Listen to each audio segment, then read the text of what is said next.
Good morning, everyone. My name is Ross Dobson. I'm the Vice President of Marketing for ConnectPay, and we're really proud to sponsor this forum that we're calling Payroll Next. It exists online at payrollnext.com, and we'll be having monthly webinars like this one, monthly conversations, really. They're not education sessions, they're not webinars, they're hopefully more roundtables. So we're really excited to have all of you with us today. The idea behind Payroll Next is to do exactly that, to talk about what's next for our industry, about the changing landscape that we face as independent payroll providers, what might be next for our individual businesses as we think about our own business planning, and perhaps down the road succession planning. And we're going to kick today's session off with Paul, who is ConnectPay's founder, an individual who's got many years in the industry. Most of you probably know him, and has a lot of experience with the additions that ConnectPay has done over the years. But Paul is really our inaugural guest. We're hoping to repeat this on a monthly basis at least, and we will have other speakers from within and outside the industry as it relates to payroll and business planning. So with that, welcome. Thank you for joining the Payroll Next discussion today. Before we get into it and we kick off, my colleague Amory, who welcomed you into the room, is going to talk about a quick topic survey that we have for you. And then we will turn it over to Paul and we'll get right into the discussion. Yeah, thank you, Ross. Yeah, we're excited to do this with you guys today. And there's a couple things, just reminders on Zoom. I know everyone is probably used to being on Zoom, but if you'd like to speak, please use the hand raise button at the bottom of your screen, and then we can allow you to use the microphone. If you could prefer, you can type in the Q&A box for questions or just type into the chat. We're going to be monitoring that as well. And like Ross said, we'd like to start off with a poll and kind of get a gauge of what you guys might like to talk about first. So there's a couple different options on that, or there's the option for other. And if you'd like to choose that, then you can put your answer in the chat and we'll go through those as well. So if you want to take a moment to fill out the poll of what you might like to talk about, we can get started. Paul, do you want to introduce yourself while we do that? Certainly. Good morning, everyone. Welcome, and I'm really excited to be a part of this and be part of the panel. I want to reiterate what Ross just said. This is a discussion. This is not a presentation, and we really want to drive it based on many of your comments as well. For those of you who may not know me, yeah, I've been around the industry for a long time. I got into this business back in the late 70s with a little company called Paychex. Saw Paychex through to the public offering, and then left in 1986 to do another venture with Tom Golisano in the records management business, which brought me inevitably to Michigan. We grew that business, always thought that it could possibly be a public company, ended up merging with Iron Mountain Corporation. Many of you may know of Iron Mountain. At that point, that was 1998, I convinced my partner, Michael Young, to go into the payroll business at that time. And we began, he in Boston, me here in Michigan, using a licensed platform. Many of you may remember Advantage Payroll. We began with that platform. But very quickly, I knew that if we didn't control our own technology, we wouldn't control our future. So right then and there, we began working on developing a platform. We launched in 2009, rebranded ourselves as ConnectPay, and off we went.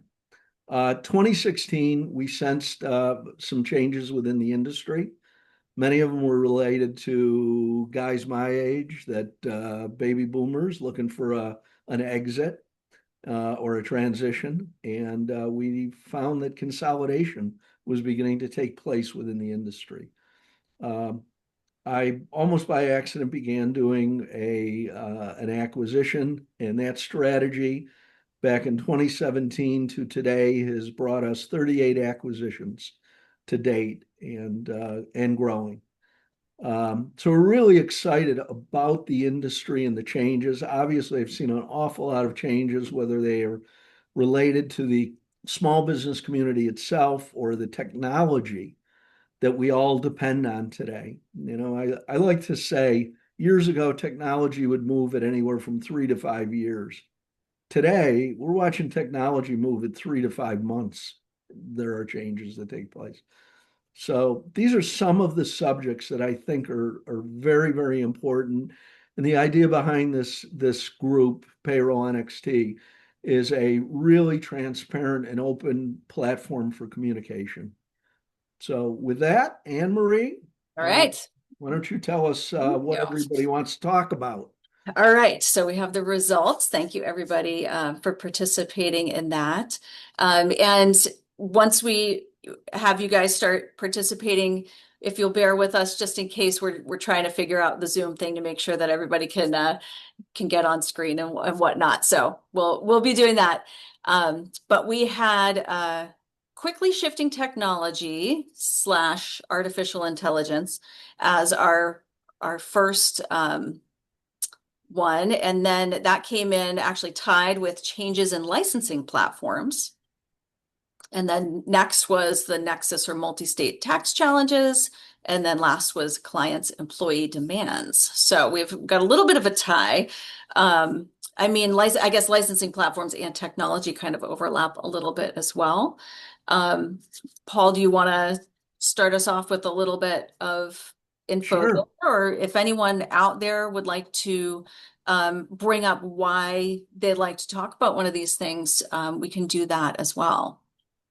I think if you go to raise your hand at the bottom, we will be able to see that. I could jump in real quick with just a comment and on technology and the way that it is moving. There's a couple things that we've learned. One of the lessons throughout my career has always been focus. And we know that focusing in a very specific part of our market has helped us to be successful.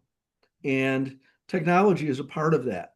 It's very difficult, and I would challenge all of you to recognize the fact that a technology that works fine for a 10-employee company is probably not well suited for a 1,000-employee company. And all we have to do is look at some of the public companies like ADP, who is a $19 billion a year company in revenue. They have multiple platforms. So technology and the ability to stay focused with the technology that meets your market, the space that you're in, is extremely important. If you try to veer from that, number one, I've learned some hard lessons over the years of selling clients and bringing clients on board that we couldn't adequately service, and inevitably it would result in a loss. And that's a discipline on the sales side to recognize who is a good fit for what platform you're using and where you should be. And of course, there are a lot of financial considerations now today that we have to consider when you talk about licensing.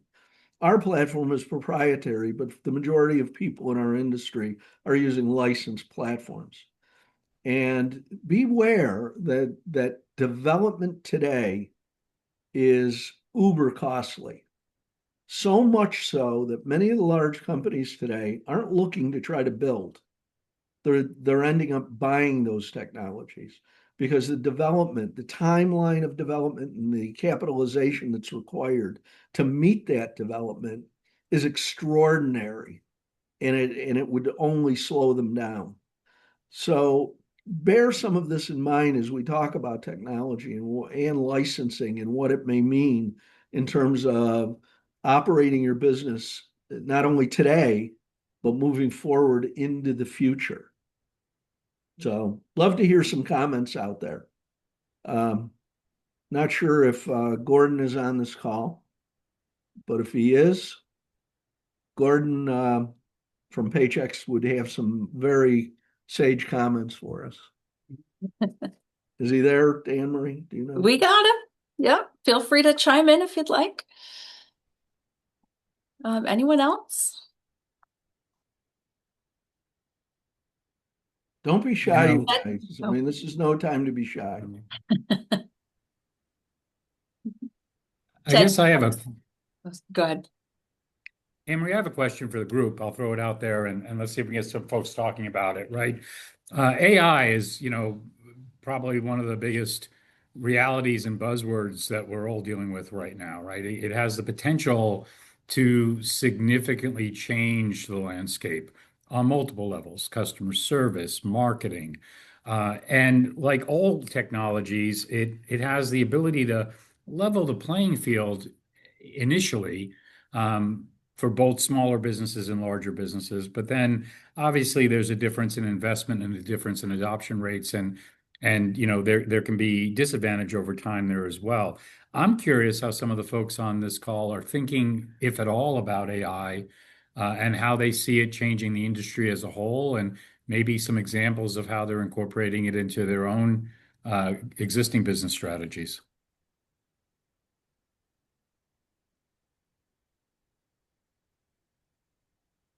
Yeah, it definitely has affected a lot of areas of technology in the past couple of years. I'm not hearing very much from people. Right. Yeah, let us know in the chat if you would like to speak. Well, we just got some fairly good advice recently on AI development as we begin to launch a an initiative to look at where AI may fit and how it may fit, whether it's on the client services side or potentially in processes, for example, in tax, where AI may fit in tax to help alleviate some of the manual processes that take place and how you manage that. I think that one of the pieces of advice we just recently received was go slowly. We can make a lot of mistakes by going too quickly. And on the client services side, we will always be very cautious of impacting the model that we use today in terms of bringing client services to the table. We all know, we've all experienced that automated call response. In fact, I just had one with a power company up in northern Michigan, and it was just extremely frustrating. So, from a customer service point of view, I'm sure that they saw efficiency and cost cutting and accomplishing a job. But from my perspective as a client, it was just frustrating. I didn't like the way the information was delivered. I didn't get the information totally that I needed.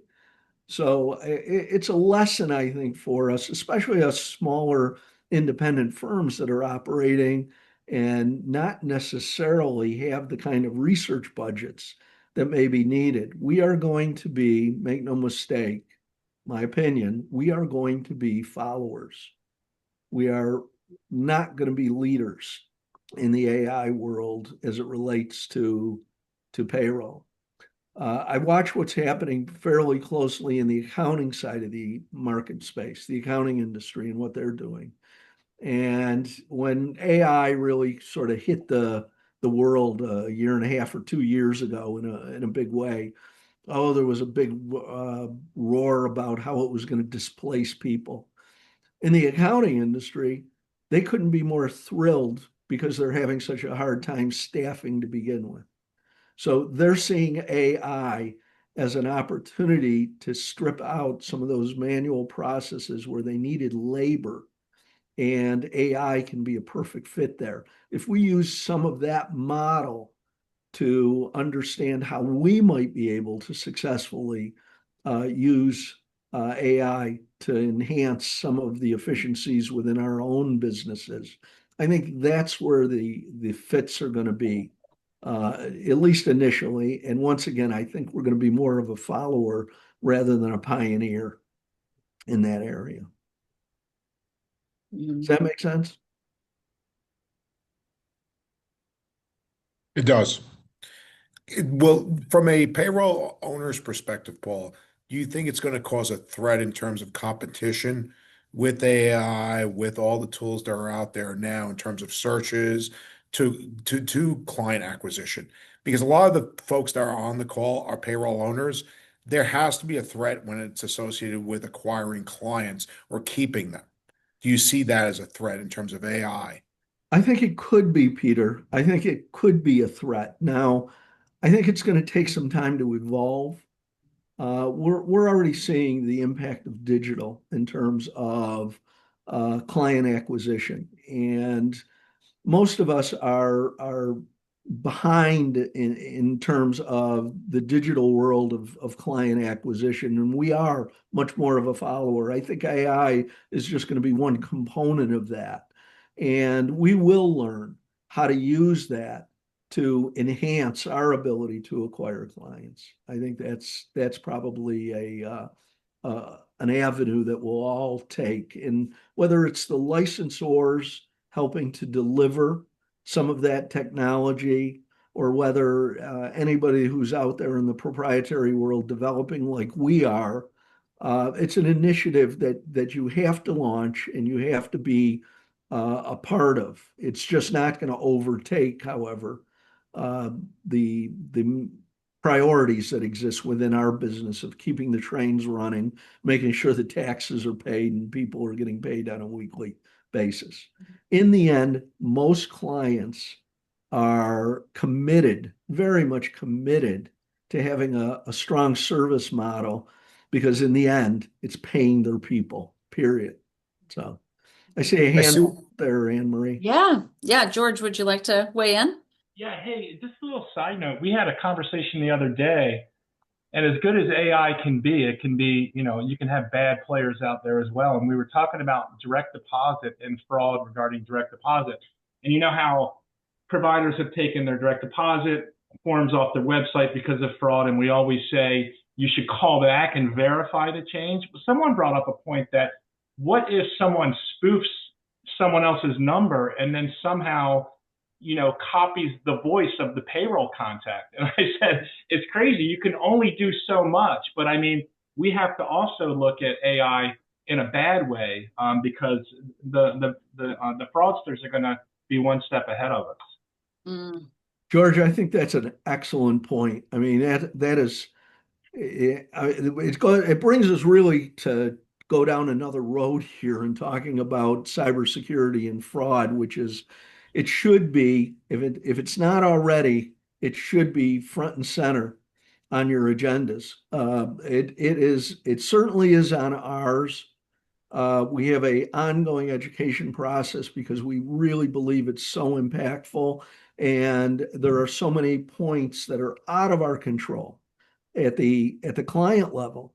And I think George is right on when he talks about AI. I just read a story about AI capturing a voice, mimicking that voice, and using it to defraud a grandparent of some money. It was the grandchild using voice saying that they were in trouble and needed money, and grandma wired $1,000. It's gotten very, very sophisticated. Our fraudsters are typically always a step ahead. When you think you've caught up because you've created a process to stop one leak, they find another way to put a hole in the boat. So I think that these are areas that when we talk about technology, George recognizes, and I think adequately pointed out, you got to look at both sides of this equation very closely. Yeah.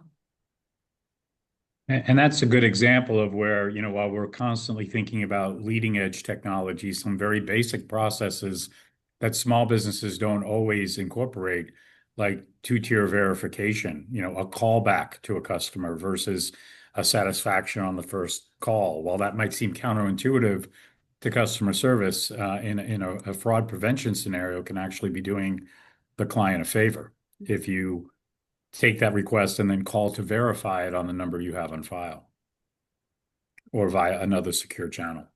Right. I think some of these types of concerns, plus kind of the inherent relationship building of kind of these small independent payroll bureaus that like us, it's an advantage in the end. Folks are going to get burned out a bit, I think, by some of this aggressive AI automation. And it really goes right back to the bullseye of what we often deliver, that direct person-to-person relationship. Mhm. Henry, what else do we have on the docket, or where would folks like to go? I Yeah, would I really was gonna love to hear say. a little bit from the audience here, from the group. Mhm. Yeah, if we want to wrap this up, if anyone else has any comments about this, we also had the um, similarly changes in licensing platforms that are happening out there, or Nexus multi-state tax challenges. Well, I'll throw out there on the licensing side because I think this is an area that may not quite get enough of the spotlight in any way. But we've witnessed now uh, over the last few years licensing platforms that used to be independent now getting gobbled up in either the private equity world or in other formulas. Apex Accountants World went to Iris, which is a UK-based company coming to North America. Uh, they bought the My Payroll portion of Thomson Reuters. You have ExecuPay being bought by Venture, a significantly funded, started as a PEO kind of approach to consolidation. You've got Apex, I think I mentioned with Iris, that's significant. And these technologies, Assure with Evolution, that's a little bit longer. But these technologies are typically older technologies. They require attention, they require development. And I'd be curious for those out there that are on licensing platforms, what you detect. I talk to people all the time about this, and I hear, and I can't verify, but I hear that many of the technologies, not that they're breaking, but they're not necessarily getting the attention for enhancement and modernization that may be needed and required in order to keep up. And your business is based on this. Your business is sitting on these platforms. It can be significant because we know conversion is expensive. It's a tremendous disruption. Uh, so it really begs the question of, the question that I answered back in the 90s. If you don't own your technology, you don't own your future. So you're very dependent on your licensors. Mhm. Any comments out there? Can anybody shed a little light potentially on maybe their licensor specifically? And it could be a very positive comment.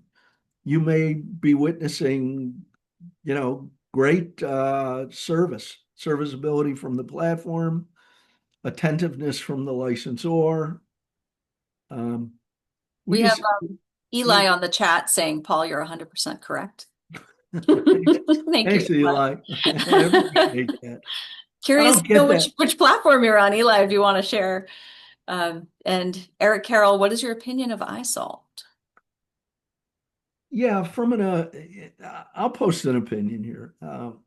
Extremely well funded. You got to understand that if you look at the history of iSalt and where they came from and where they are, you're talking about a private equity firm, KKR, that is enormous. So you're talking about tremendous funding that exists there.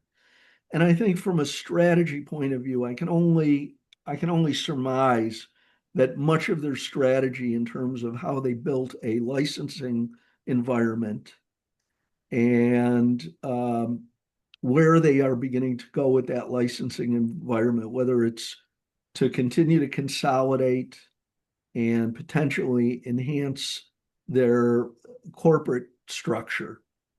Because I've always kind of felt that to be strictly in the software licensing business is not a win in our industry. It's not broad enough. As I commented earlier, development has gotten much, much more expensive. A developer 15 years ago was probably half of the compensation numbers that they are today. And the demand is extremely high. It's supply and demand, obviously, not to mention the expertise that's required in very, very specific areas. So I think the challenges, not just for iSolve, but for any licensor out there today, is to have the revenue stream that can support the kind of development and technology that's required. I think that's a challenge. It's very much a challenge. Now, Um, the other part of this is we've seen iSolve tend to look very much upmarket. They are, I've said this, you guys have probably heard me for those of you who know me, that our markets are broken into four groups. And we see iSolved in that group three, call it the mid-market to upper mid-market area. That's where their software is really designed to function. So if you're a provider that's selling the small business, the 10 employee, the 15 employee kind of client, iSolve may be a sledgehammer to attack. And I think that as witnessed by some of the iSolve licensees out there, probably the more successful licensees of iSolved are those licensees that have, in fact, concentrated at the mid to upper segment of the group three market space and not at the 75 employee or even 50 employee and under, because that's where they fit really well. Paul? iSolved is, yes, go ahead. I just wanted to say, Steve left a comment in the chat that he says our conversion from Evolution to iSolved has been very difficult, but conversely, a very beneficial move with new development and technology going into that platform.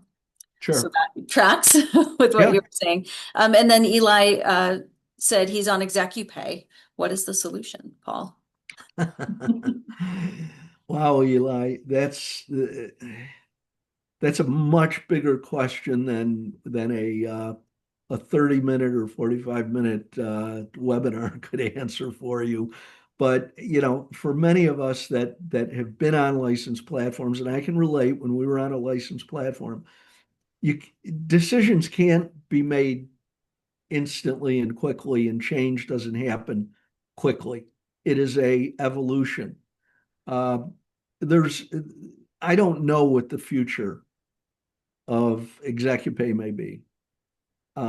You would have to try to hold counsel with the powers to be over Adventure to really understand where that may go and where their licensing strategy may go, because that's going to help determine what your future may be and where you should potentially start to have conversations and investigate what options may be available out there for you, whether it's another licensing platform or whether it's a merger in some way, shape, or form.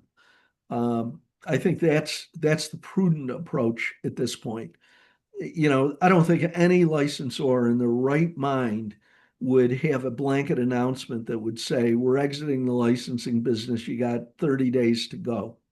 Most contracts are usually written with some protections in there as well to give you the opportunity to evolve from the platform and use a much more of a reasonable approach to moving your clients. So I think that there's a lot of conversation that has to revolve around that. We can certainly help direct you. We can provide certain resources to help give you some ideas of what those questions should be, what the process should look like for you. And if you do choose then to convert to another platform, what type of approach to take. I've seen it done in so many different ways. I've talked to people that have done it over years. I've talked to people that have ripped the Band-Aid off and done it inside of a 30 to 90-day period of time. Is there a right or wrong way? I'm not sure. In the success of moving from one platform to another, I know that there was a comment there that somebody had moved off to iSolve. Once again, if your strategy begins to take you up market and you begin to start selling larger clients, I think it's a perfectly intelligent approach in terms of moving to a more stable kind of environment. I will note that one of the licensors out there that I think is somewhat of a much more solid approach in terms of their licensing approach is UKG. They have a corporate structure and they have a corporate approach to payroll processing, but they also have a fairly supportive licensing structure as well, and a number of licenses out there that are very successful and do very well. And once again, they attack that mid market, that market that is Paycom, Paylocity, Paycor / Paychex, and ADP Paychex, which is a smaller number but larger revenues. So, few of my comments. Great. Thank you, Paul. Anyone else like to chime in on, pros and cons of their licensing system, or challenges that you've had, or great experiences that you've had? Or if you signed up for today, what were you hoping to hear? Steve Hobbs. I see his hands Hey, raised. Steve. Can you hear me? Yes. Yes. First of all, thanks for hosting this. It's always nice to talk with other like-minded individuals about some of the stuff that we're discussing today. Just a couple of quick comments. I know I put something on the chat about our conversion. I would say, Paul, you mentioned that some people go for the longer term approach. Some people like to rip the Band-Aid off, and I've done it both ways. And I think it really depends on the organization as far as who you're trying to cater to, what your goal is in terms of doing this. So I don't think there's a one-stop shop answer of the best way to do it. I first, did it with years ago, moving with Millennium to Kronos, but we didn't do a full-blown conversion. We supplemented it and said we want to work with our larger clients on what used to be Kronos, but now UKG, and that worked for us back then because we really didn't have the manpower to rip the Band-Aid off, so to speak. But at the same time, because I learned the lessons that I learned during that conversion with Red River, I decided to go full speed and rip the Band-Aid off and not license two platforms at the same time. And that was the best decision for us at the time. So I think both of them are legitimate options. It just kind of depends on the situation. And then second on the developing technology with iSolve, because you were talking about that, and UKG too. Mm-hmm. For a company like us, and Paul, you hit it on the head, we have much smaller clients, right? We're not going after the 400, 500 man companies. That's not even in our wheelhouse right now. I don't have the capacity from a staffing standpoint to have that expertise to do a good job with it. So we're primarily focused on 50 or less and 100 or less. Is that a great fit for iSolve? It's probably not what everybody would recommend, but from a technology standpoint and from the standpoint of my clients' employees now have a great platform that they can adopt and start to really, like, compared to what we had before, it was difficult to get somebody to even log into the system. Now it's like people are pretty excited about the fact that they have, simple things like a mobile app, simple things like being able to track everything all in one place, that single source database technology. So there's benefits even to the small business that a platform like iSolve allows. Now, could it have been a better fit for a different platform altogether? Yeah, of course. I didn't go out and research every platform out there, but I feel like with the experience I had, I knew kind of what I wanted, and it really boiled down to UKG and iSolve as far as what I wanted to be able to do. Now, can I go out and offer this technology to larger companies now? Yes. Am I really focused on doing that? Probably not right now. It's an option. I leave the door open, but I'm not focused on trying to go out and bring out, and bring on a bunch of clients. Anyway, that's a lot of talking for me. Sorry to go too far down that road, but Just wanted to add some comments since I have some experience specific to what you're talking about. Sure, sure. And I think those are apropos comments, Steve, about all the way. And I wasn't meaning to suggest that it wouldn't fit the smaller clients, but there's a margin question that can exist. Now, it depends on the licensor. And the margin question I'm speaking of is if technology is a high cost, if it cost of development is high, some of those costs are going to get passed to a licensee. There's just no other way around it. They're going to get passed.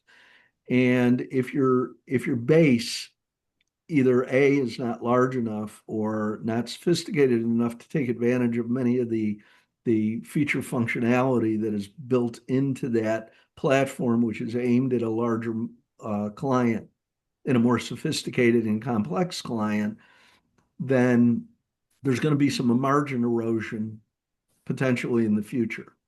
That's about one of my only real fears. And I'm not saying that it's real. I've witnessed it in the past. I've seen it in the past. Will someone like iSolved or UKG penalize their licensee for smaller clients? I can't say that I have data that says that. But that would be a caution. And it seems like a logical leap here, only from the point of view that technology and development's expensive, and somebody is going to pay the load.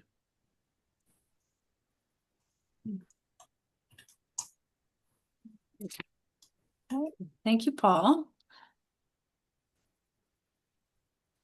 Anyone else? We have Steve, thank you, on the chat. Yep. Agreed on margin, but the efficiency, at least compared to our old platform form, has reduced the need to hire as much. I'd agree with that wholeheartedly, Steve. That's correct. I mean, I will give them kudos for much of what they've done within their technology in terms of creating some efficiencies for operations.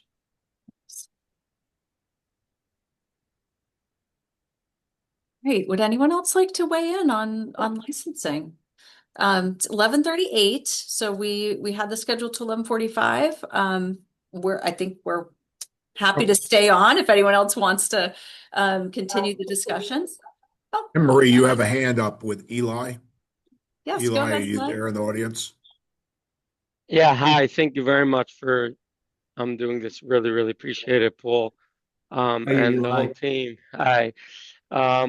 Just I guess my question to you is that besides your acquisition, which I'm sure everyone over here has an appetite for, what value do you feel you could provide a payroll bureaus like the people on this webinar of value for either do you offer consultation or anything like that direction?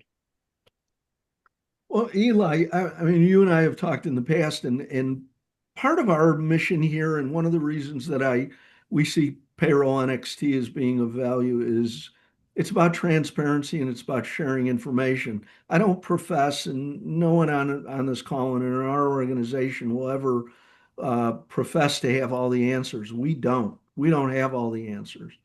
But we know that by sharing and basically communicating some of our thoughts, some of our knowledge base, some of what we learn to each other is invaluable from an industry point of view. We are not an industry at this level, us independents, I've said it so many times, we as independent payroll providers don't really compete with each other. And a fear of competition or giving something away or having a secret sauce that somebody's going to steal is not a concern. It's certainly not a concern for us. So we are very open to being able to communicate, share our experiences with you. I'll give you an example of that. We recently out at the IPPA, our CFO did a presentation on financial metrics and different pieces of of your business that you should be tracking from a financial point of view and a metrics point of view. Why? Because it helps you to understand your business and it helps you to create more value. What we're all trying to do, well, everyone on this call, I can speak definitively on this. Everybody on this call wants to create more value for their organization. And we're happy to help in any way possible. Eli, you've always got an open door to ring my phone, and I'll answer and I'll talk Oh, to you. you bet. And I think that's part of the importance of what we're trying to do here. We're trying to open up an avenue where we can communicate on a relatively regular basis. And even though this is a little more formal than I particularly would like, I think that over time, these webinars will foster a little bit more discussion as people get comfortable. And as I said right from the beginning, and Ross also highlighted, this is not a presentation. This is a discussion of what you believe may be important. On today's call, I've certainly imparted many of my opinions. And quite frankly, in many ways, that's what they are. Some of them are based on experience. Some of them I believe strongly in. Some of them I'm shooting from the hip. But I'm being honest with you, and I think that that's what we want to do is we want an honest, open discussion so that everybody can benefit. If there is something very specific within your business that you are able to gain some information from someone on this call and then meet with later on to talk about, and they help you or you help them, we've accomplished exactly what we're trying to do here in terms of improving the overall business community. Thank you for that. Just for one more question, if I may. Sure. Just I came on and dropped late, so maybe it was answered right away. What is ConnectPay and what's Payroll NXT? Well, ConnectPay, as you guys probably well know, we are a service bureau based in Foxborough, Massachusetts is our corporate headquarters, but we have 12 locations, primarily up and down the East Coast and as far west as Colorado, and growing. We focus and concentrate very much on the small business community, call it the 75 or 100 employee base and under. We are a full service, full value approach to what we do. We believe very strongly in a localized kind of marketplace and a trusted advisory network and a trusted advisory position with our client. That's who we are. Payroll NXT, which we sponsor, ConnectPay sponsors, is a forum for these kinds of discussions, exactly what we're having today. They will continually post. I'll contribute. We'll have many other leaders, not only in the payroll business community, but outside the payroll community and just generally business community to stimulate some discussion and ideas. And the intent is to help all of us be more successful in our businesses and create more value. That's our goal. Thank you. Is that good, Eli? That's perfect. Thank you so much. Okay. Thank you, Paul. That was a very nice wrap up, I think, too. And unless it's still open, if anyone would like to comment, but I'm going to put in the chat. We have a general email, what's next, or NXT at payrollnxt.com. If you'd like to connect with anyone further, we can give you that information. Like Paul said, we're always happy to chat about whatever issues you might be having. And we also have a LinkedIn group or a discussion group for Payroll NXT. I'm going to put that link in the chat as well. And I think you should see that in one of the follow-up emails that says thank you for coming to the webinar. I'm pretty sure I put that link in there as well. So we'd love to see you over on LinkedIn to keep the conversation going as well. Great. Anne Marie, Ross, I want to thank you very much for inviting me. I really enjoyed it, and look forward to hearing from people. You guys can get my cell number very, very easily, or my email. I am wide open to talk with anybody about any subject you want. Great. Thank you so much, Paul. We really appreciate Thanks, it. Paul. And thanks everyone for joining us for this first one. And we hope to see you again on future discussions. Great. Thank you. Thank you. Bye-bye. Take care.